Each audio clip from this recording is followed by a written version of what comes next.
Assalamualaikum viewers, welcome to my YouTube channel Lingua Insights. This is Mavish and today I am going to discuss verbs.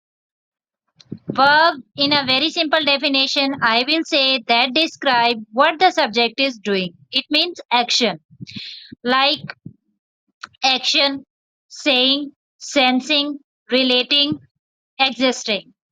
Action means what we do. Saying means what we say. Sensing means what we think, feel, and perceive. Relating means how we create links between information. Existing means how we refer to things that simplify exist. Let's have an example. You can see on your screen the bird is flying. The bird is subject and noun. Flying is verb and that is action verb because the bird is in action. The bird is flying. So here is a picture. You can see that bird is flying and flying very beautifully. And this is an action state. So that is called verb. Here is another example. The bear is picking. Bear is subject and we can say it's also a noun. Picking is action verb because the bear is picking. It is an action state.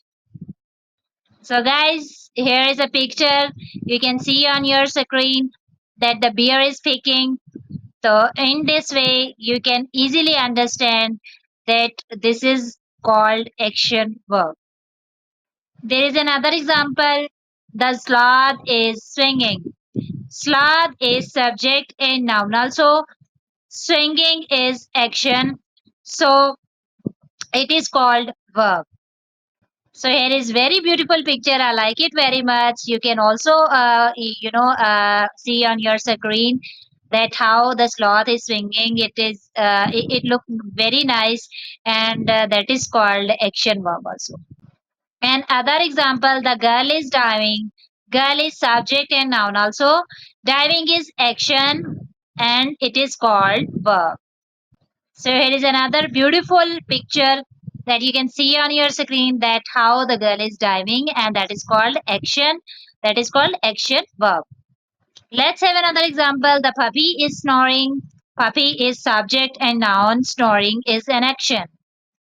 You can see on your screen very beautiful picture. I like it very much that you can see that how the puppy is snoring and this is called also an action that is called action verb.